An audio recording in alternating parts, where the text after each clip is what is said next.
በዋና ዋና ዜናነት ከያዝናቸው ጉዳዮች በተጨማሪ ሌሎችም ጉዳዮች ይኖራሉ። ስፖርትና ቢዝነስ እንዲሁ ሰዓታቸውን ጠብቀው በኤኤምኤን 24/7 ክፍል 2 ወደ እናንተ እየደረሰ ቆይታ የሚያደርግ ነው የሚሆነው። ኢየሩሳሌም ሀረገወይንና አፈወርቅ አለሙ እንዲሁም በምልክት ቋንቋ ደግሞ አማርያ ያለው ጋር በመሆን በቴክኒኩም ያሉት ባልደረቦቻችን እንዳሉ ሆኖ በቀጥታ ስርጭት ወደ እናንተ እየደረሰን እንቆያለን። አብራችሁ እንድትቆዩ በአክብሮት ጋበዝን። የኢትዮጵያም ከ17 ዓመት በታች የወንዶች ብሔራዊ ቡድን ለአፍሪካ ዋንጫ አለፈ። የኢትዮጵያ ከ17 ዓመት በታች ብሔራዊ ቡድን ለአፍሪካ ዋንጫ ማለፉን ተከትሎ የመንግስት ከፍተኛ የስራ ኃላፊዎች የእንኳን ደስ ያላችሁ መልእክት እያስተላለፉ ይገኛሉ። ምክትል ጠቅላይ ሚኒስትር ተመስገን ጥሩነህ የኢትዮጵያ ከ17 ዓመት በታች የወንዶች ብሔራዊ ቡድን ለአፍሪካ ዋንጫ በማለፉ የእንኳን ደስ አለን መልእክት አስተላልፈዋል። ይህ እግር ኳስ ወዳድ ለሆነው ህዝባችን ትልቅ የድል ብስራት ነው ያሉት ምክትል ጠቅላይ ሚኒስትሩ የኢትዮጵያ ከ17 ዓመት በታች የወንዶች ብሔራዊ ቡድን ወይም ቀይ ቀበሮች ኬንያን 3-0 በሆነ ውጤት በማሸነፍ ከ22 ዓመታት በኋላ ለአፍሪካ ዋንጫ በማለፋቸው እንኳን ደስ አለን ብለዋል። አቶ ተመስገን ጥሩነህ በማህበራዊ ትስስር ገጻቸው ባሰፈሩት መልእክት በስፖርቱ ዘርፍ ታዳጊዎች ላይ በርትተን ከሰራን እግር ኳሳችን በአህጉራዊና በዓለም አቀፋዊ መድረኮች ከፍ የሚልበት ጊዜ ሩቅ እንደማይሆን ይህ ስኬት አመላካች ነው ብለዋል። የዛሬ ውጤት እንዲገኝም ሚናቸውን ለተወጣችሁ አካላት ሁሉ ምስጋናዬን እያቀረብኩ በድጋሚ እንኳን ደስ ያላችሁ እንኳን ደስ ያለንም ብለዋል።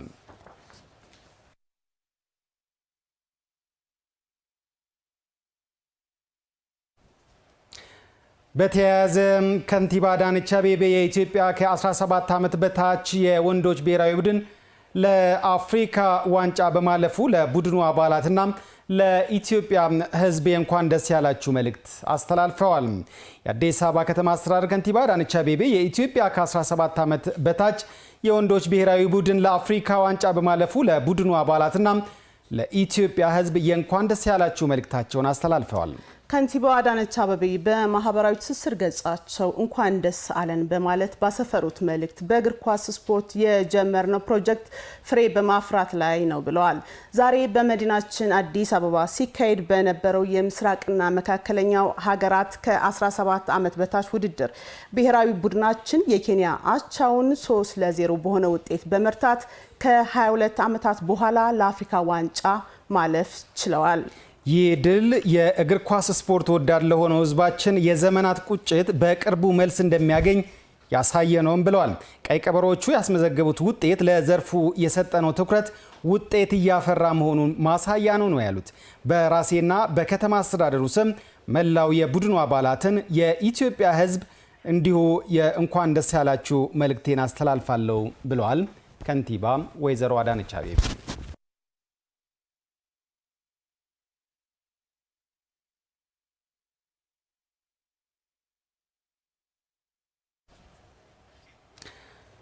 ባለፉት 7 ዓመታት የአዲስ አበባ ከተማ የስፖርት ዘርፉ እንዲያድግ ለማድረግ በሰራችው ስራ ከ1500 በላይ የስፖርት ማዘውተሪያዎች ተገንብቷል አሉ ከንቲባ አዳነች አቤቤ።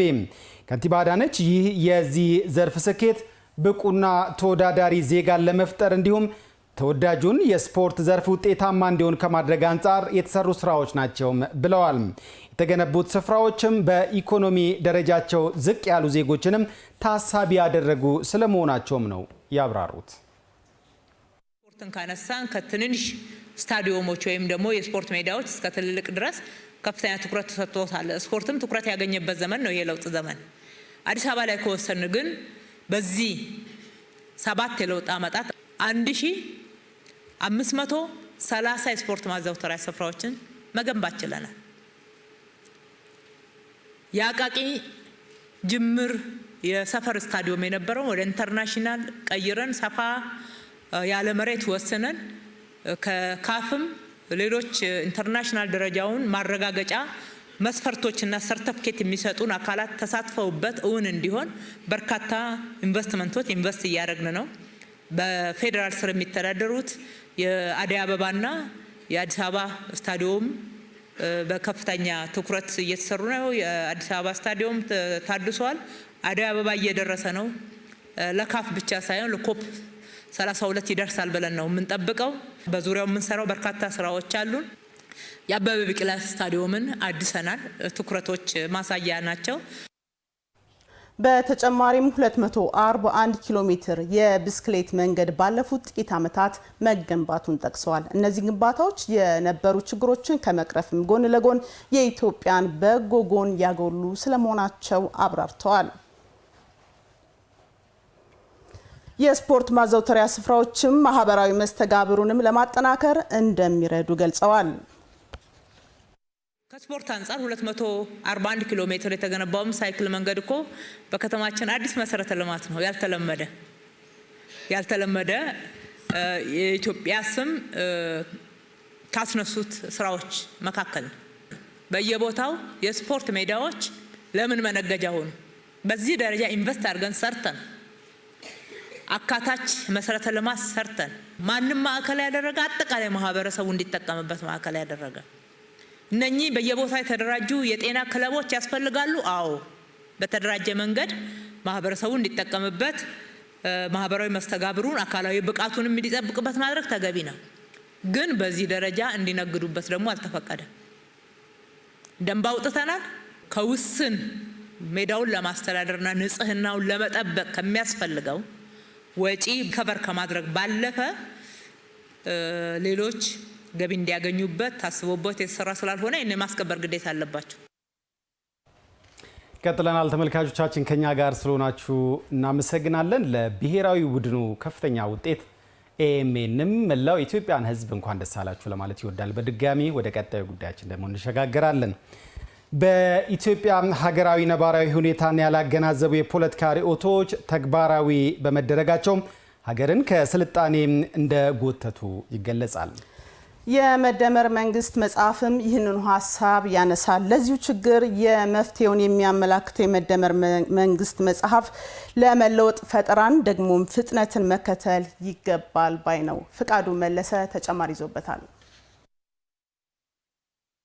በኢትዮጵያ ባለፉት ስርዓቶች ሀገራዊ ነባራዊ ሁኔታን ያላገናዘቡ የፖለቲካ ርዕዮቶች ሀገርን ወደ ኋላ ለመጎተቱ ከሚነሱ ምክንያቶች ውስጥ አንደኛው ሆኖ ይጠቀሳል። ኢኮኖሚ የሚመራበት ስርዓትም ቢሆን በፖለቲካ ሀሳቤው ሳቢያ ኢትዮጵያ ከዓለም ጋር እኩል እንዳትጓዝ አድርጓታል። የፖለቲካ ዙሪትና የኢኮኖሚ ስብራትም የሀገሪቱ ውድቀት መገለጫዎች ይላቸዋል በጠቅላይ ሚኒስትር ዶክተር አብይ አህመድ የተዘጋጀው የመደመር መንግስት መጽሐፍ። በ2011 በኢትዮጵያ ሰማይ የመጣው አዲስ የለውጥ እሳቤ ታዲያ ለነዚሁ ችግሮች መፍትሄ ያላቸውን እሳቤዎች ብቅ አድርጓል። የመደመር እሳቤ አራተኛው የመደመር መንግስት መጽሐፍም ሀገር ወደ ቀደመ ስልጣኔዋና ገናናነቷ የሚመልሳትን እሳቤ ያመላክታል። የነበሩ ውስንነቶችን ለማረም ዘገምተኛውን ጉዞ ለመፍታትም መፍትሄውን ይዳስሳል። ዛሬ ያለችውን ኢትዮጵያ ካለችበት አረንቋ አውጥቶ ስልጡን ሀገር ለማድረግ ፍቱን መድኃኒቱ መደመር መር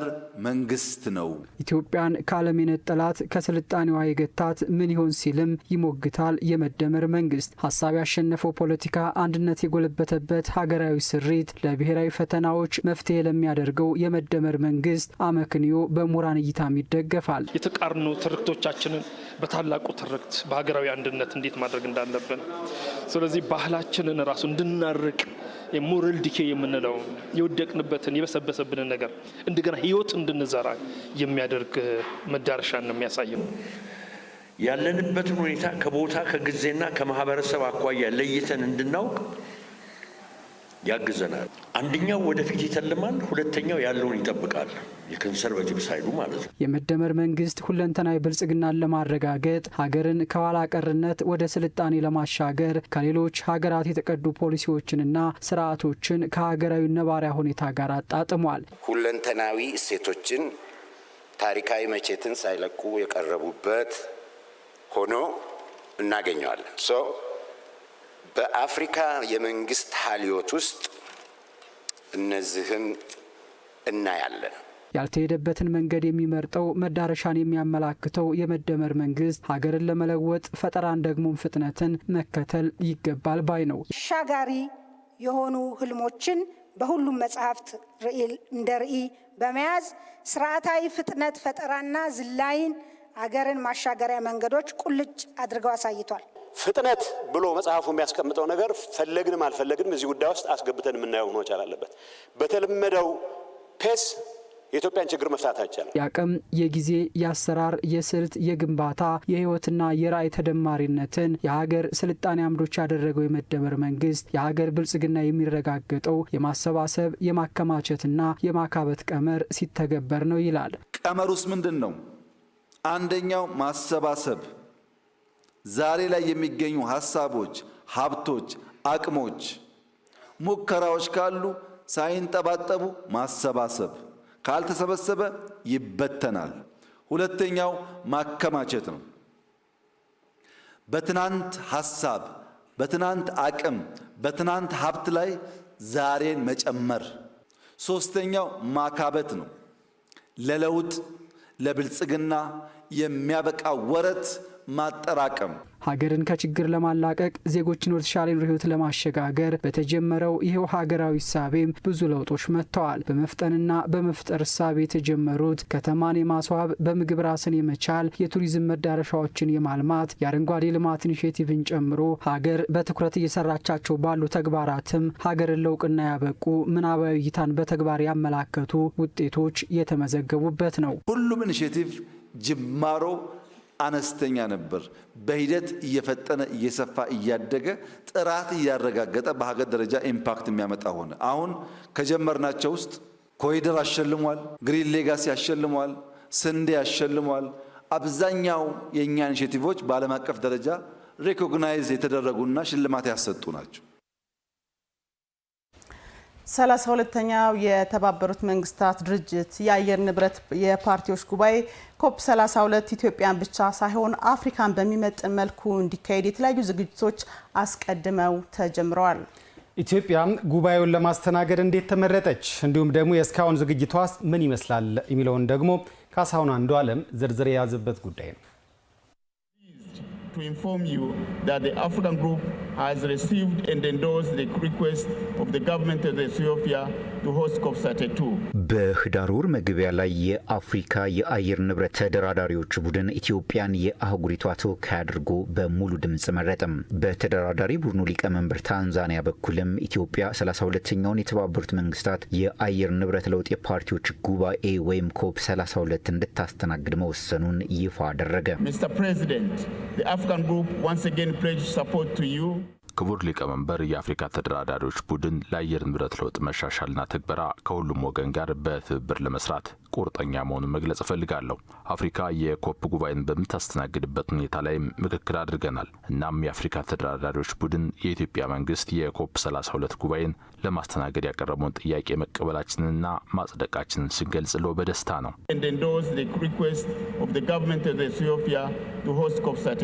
ይህንን ተከትሎ ኢትዮጵያ በብራዚል ቤለም በተካሄደው 30ኛው የተባበሩት መንግስታት የአየር ንብረት ጉባኤ ላይ 32ኛውን ጉባኤ ለማስተናገድ ይፋዊ ጥያቄ ያቀረበች። በጉባኤው ተሳታፊ ሀገራትም ሙሉ ድጋፍ አግኝታ ጉባኤውን ለማስተናገድ ተመረጠች። በእርግጥ ኢትዮጵያ ይህ ይሆን ዘንድ አስቀድማ ሰርታለች።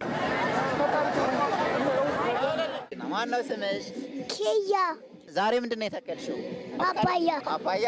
አሁን እድሜ በ84 ነኝ፣ ግን በጣም ደስ ይለኛል። ለምን ቀን ማታ እውነቴ ነው ቀን ማታ እኔ በተከልም ደስ ይለኛል። 7 ዓመታትን በዘለቀ የአረንጓዴ አሻራ መርሃ ግብር 48 ቢሊዮን ችግኞችን ተክላለች። ትልምና እቅዶቿ ከዚሁ የአረንጓዴ ልማት መርህና ሀሳቤ ጋር አጥብቀው የተወዳጁ የሆኑ ዘንድ በተግባር የተገለጠ እንቅስቃሴ ነበራት። አሁንም ቀጥላለች። በአየር ንብረት ለውጥ ተጎጂ የሆነችው አፍሪካ የመፍትሄው አካል እንድትሆን ደጋግማም ድምጿን አሰምታለች። እነዚህና መሰል ግዙፍ ጥረቶቿ በፕላኔታችን ደህንነት ላይ የሚመክረውን የዓለም ግዙፍ ጉባኤ እንድታስተናግድ ጉልበት ሆኗል።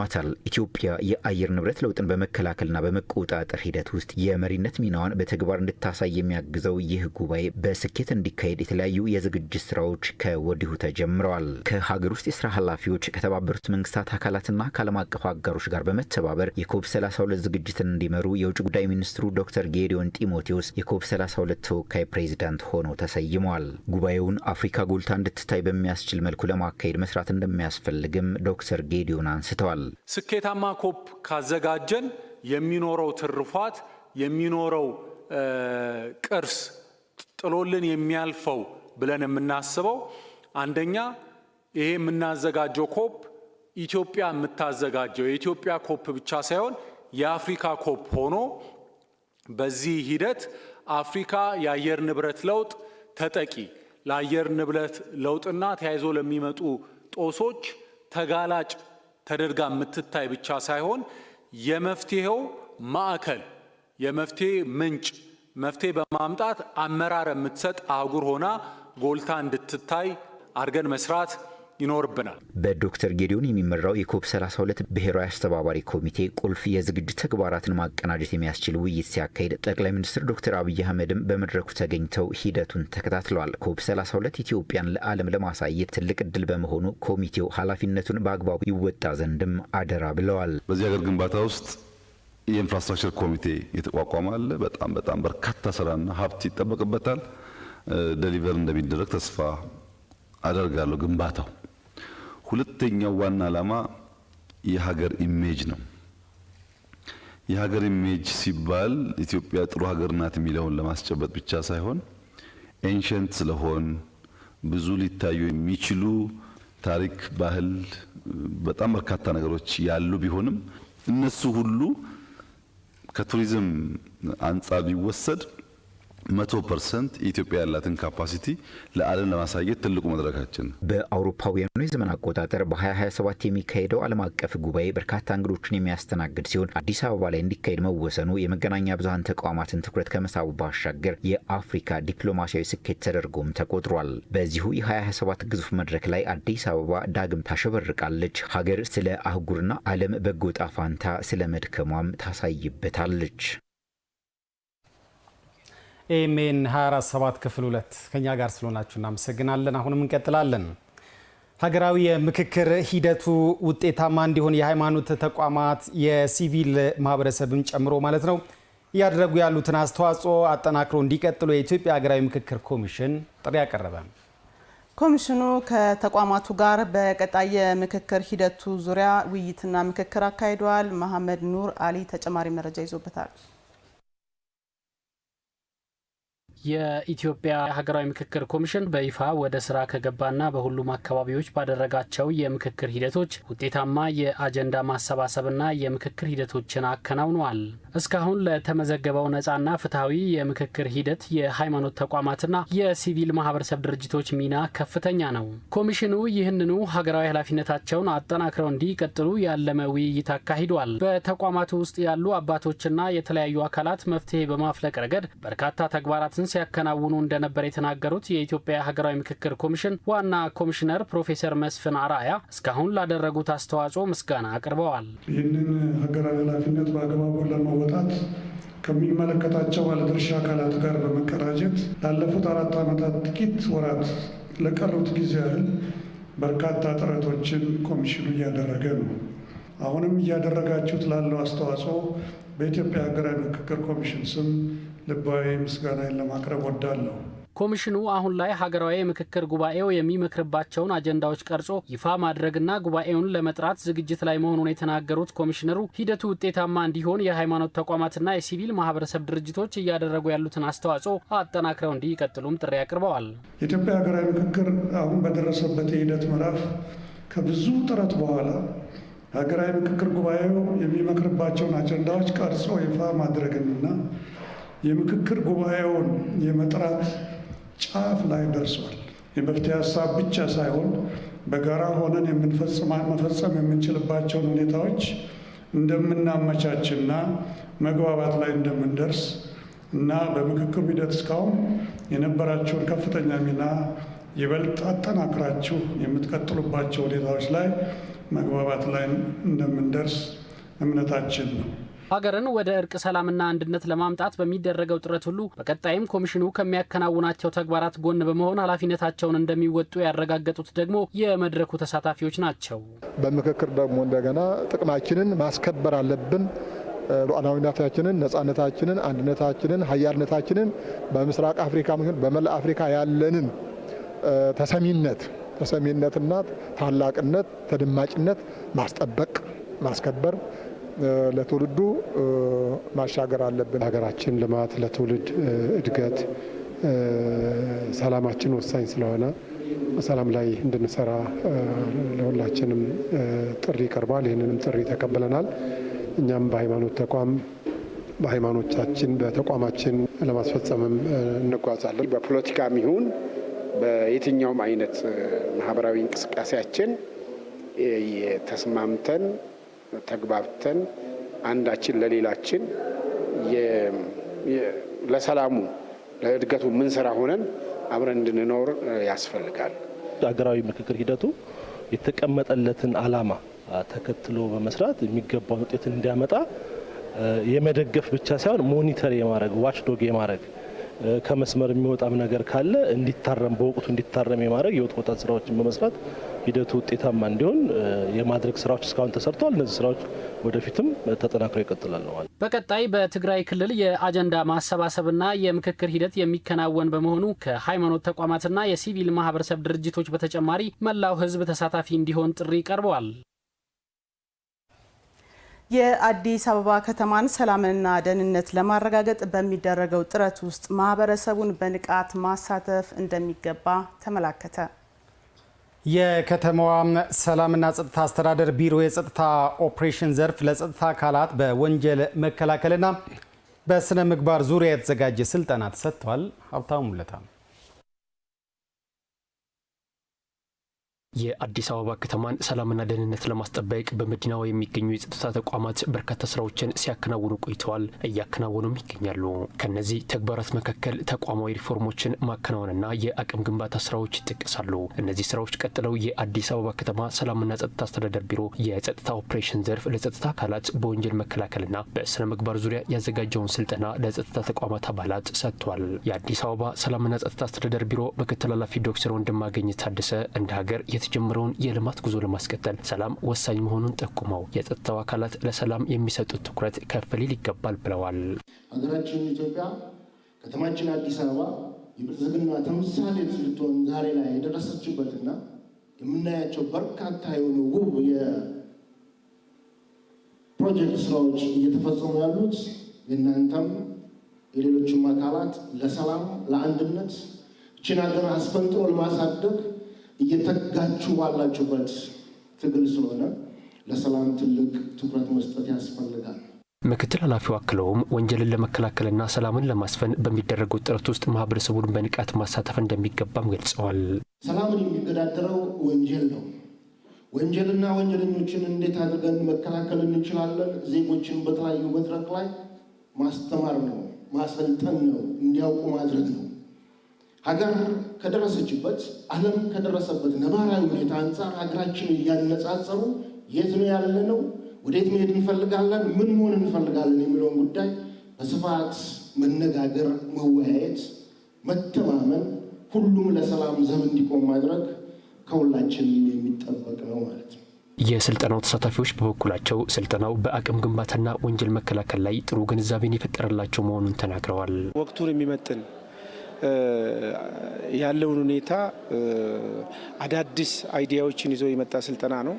ሁልጊዜ ባለበት ላይ አብዴት እያደረግን ከመሄድ ጋር ተያይዞ በጣም የተሻለ ስልጠና ነው ብለን ነው የምንወስደው። ወንጀልን ለመከላከል ግንዛቤ ካገኘን በኋላ ህዝብን በነቂስ በማሳተፍ በተለያዩ ጊዜያቶች አጫጭርና ረጅም መድረኮችን በመፍጠር በማሳተፍ ወንጀልን መከላከል እንዳለብን ነው በቂ ግንዛቤ እየወሰድን ያለ ነው። መነሳሳትንም ጭምር እየፈጠረልን ነው የሚገኘው። የፖሊስ አቅማችንን በመጠቀም ወንጀልን መከላከል እንደምንችልና ይህን ወንጀል በምንከላከልበት ሰዓት ደግሞ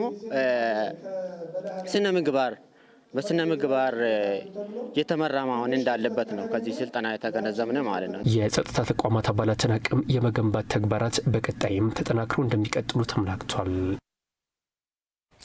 ታላቁ የኢትዮጵያ ህዳሴ ግድብ የአፍሪካን ትርክት የቀየረ የይቻላል ህያው ምልክት ነው ሲሉ የሶስተኛው የኢጋድ ሚዲያ ሽልማት አሸናፊና ተሳታፊ የሚዲያ ባለሙያዎች ተናገሩ።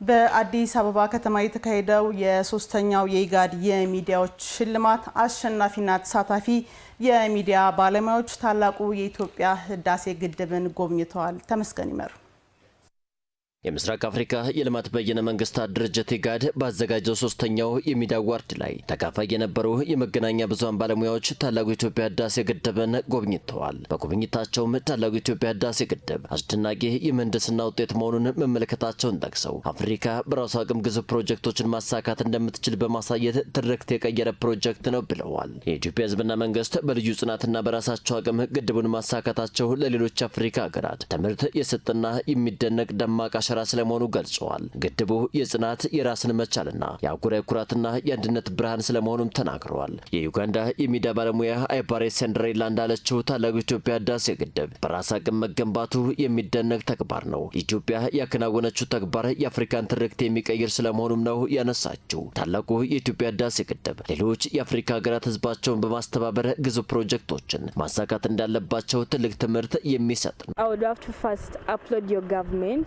ደረጃ መንግስታቸው ያከናወነውን ተግባር ማድነቅ ፈልጋለሁ። ምክንያቱም በአፍሪካ ሀገራት የግብር ከፋዩን ገንዘብ በመጠቀም እንዲህ ያለ ትላልቅ የልማት ስራዎች ማከናወን ያልተለመደ ነው። በአንዳንድ ሀገራት የግብር ከፋዩ ገንዘብ የት እንደሚደርስም አይታወቅም።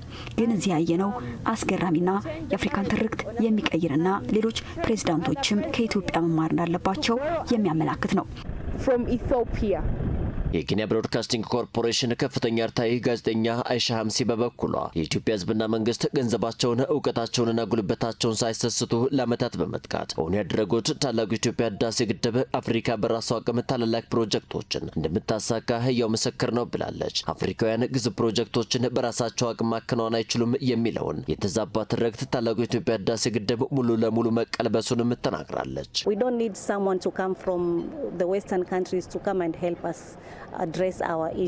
ከምዕራባውያን ሀገራት የመጣ ሰው የእኛን ጉዳዮች ይፈታልናል ብለን መጠበቅ የለብንም። የራሳችንን ጉዳዮች በሚገባ የምንረዳው እኛው ራሳችን ነን። አንዳንድ ጊዜ መስዋዕትነት መክፈል ያስፈልገናል። መንግስታችንን ማመን፣ ተጨማሪ ታክስ መክፈልም እንዲሁ። ምክንያቱም እነዚህ ተግባራት መሰል ፕሮጀክቶችን በመደገፍ ለአሁኑ ብቻ ሳይሆን ቀጣይ ትውልድንም ጭምር ተጠቃሚ የሚያደርጉ ናቸው። ይህ ስራም ለዛ ምስክር ነው።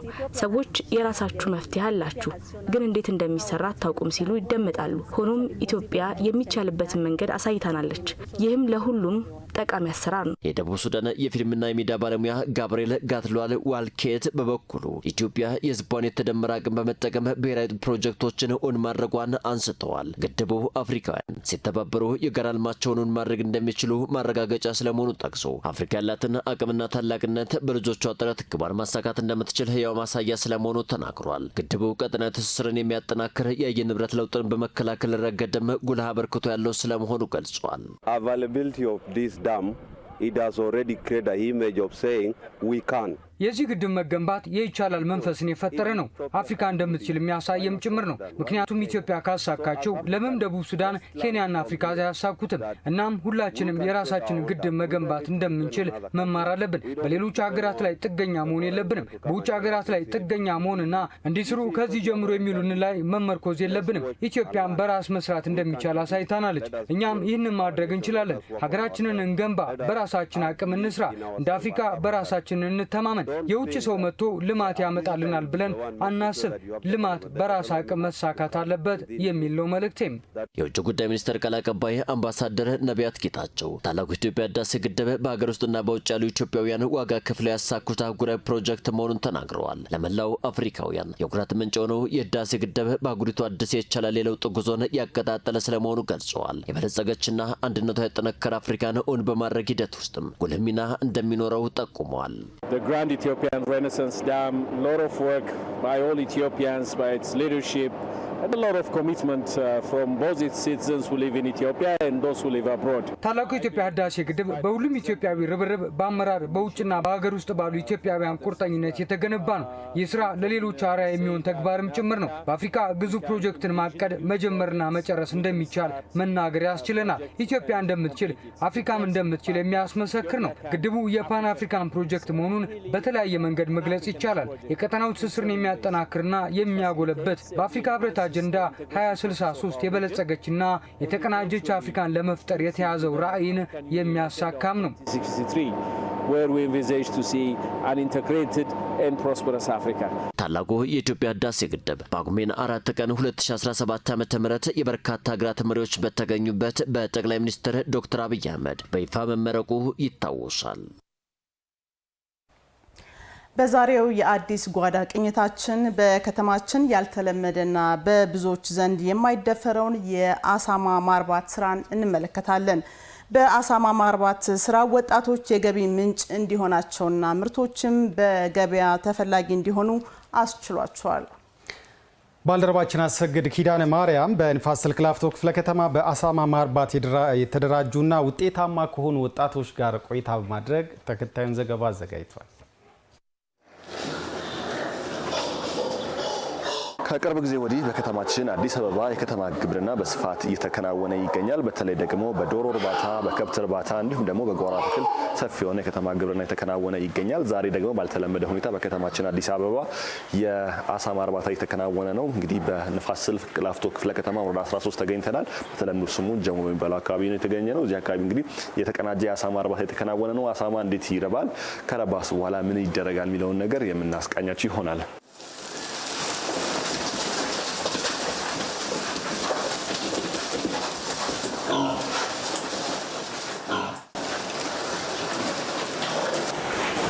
ሰላም ነው። ቤት አረፈድክ?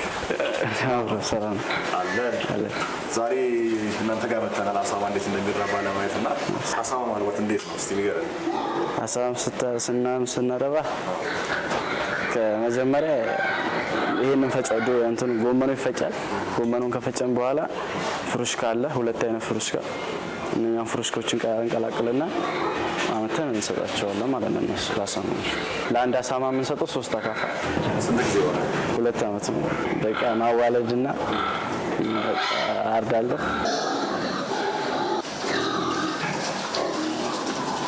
ብቻውን እናቴ ትናት አሁን ኮርማ ጋር ገብታ እዚህ መጣ ነው።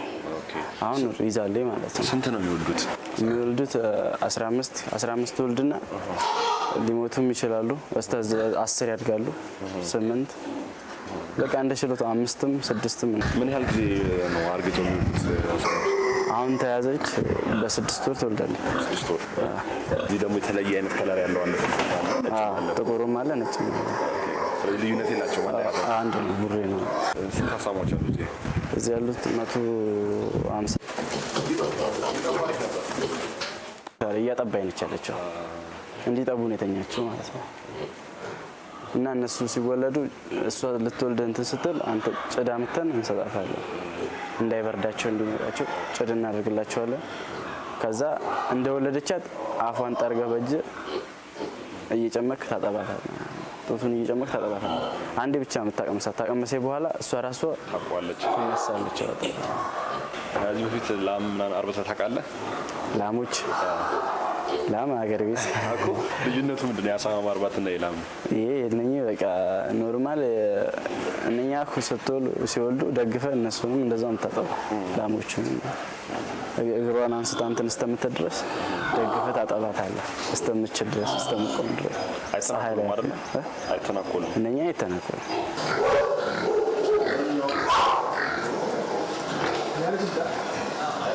አሳማ እርባታ በኢትዮጵያ ደረጃ ያልተለመደ ባህል ነው። ሆኖም ግን አሁን ሀበሾች ወደዛ እየሄዱ ነው ማለት ነው። ኢትዮጵያኖች እየለመዱ ነው። በስፋት በሚዲያም እያያችሁት ነው። እኛ ወረዳ ላይ 3 ቦታዎች ይገኛሉ። ከነሱ መሀል አንዱ ይሄ ነው። የአሳማ እርባታ ኤክስፖርትነት ይፈለጋል። ወደዛ እንዲሸጋገሩ ነው የሚፈለገው ማለት ነው። ልጆቹም በዛ ልክ ተደራጅተው እኛ የተወሰኑ ቦታዎችን አዘጋጅተን እዚህ ስራን ወስደን ስፕሪድ ለማድረግ ነው የሚፈልገው፣ እንዲሰፋ ነው የሚፈልገው ማለት ነው። በዚህ ስራ ላይ የተሰማሩት ወደ 14 የሚሆኑ ሰራተኞች አሉ። አሁን ደግሞ በሌላኛው የአዲስ አበባ ክፍል ተገኝተናል። በተመሳሳይ እዚህም እንግዲህ በቦሌ ክፍለ ከተማ ወረዳ 12 የአሳማ እርባታ ስራ የተከናወነ እንደሆነ ሰምተናል። እዚህ ደግሞ ወጣቶች በመደራጀት አሳማ እንደሚያረቡ ነው የሰማነው። ውስጥ ገብተን ደግሞ ስራውን የምንመለከት ይሆናል። ትንሽ መንገዱ አስቸጋሪ ይመስላል። እዚህ ጋር እንደምን አላችሁ?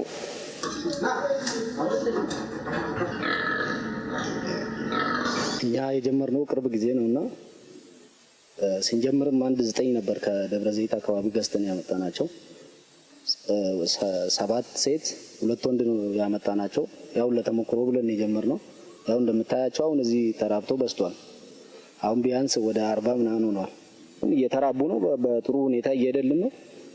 ደግሞ እንትንም ጠይቀናል፣ ወረዳ እንትን ግብርና ቢሮ ጠይቀናል ፍቃድ። ግንባታ ቢሰጠን እኛ ከዚህ በላይም ልንሰራ እንችላለን። አሳማኝ እርባታ አሪፍ ነው፣ ምንም አይልም። እኔ ያው መቀለብ መጠበቅ ምናምን ከብዶኝ ነበር። ያው የሚባሉት ምናምን መስሎኝ ነበር። ያ እየተላመደ ሲሄድ ምንም አይናከሱም፣ ምን አይሉም፣ ምንም አይሉም። አሪፍ ነገር ነው።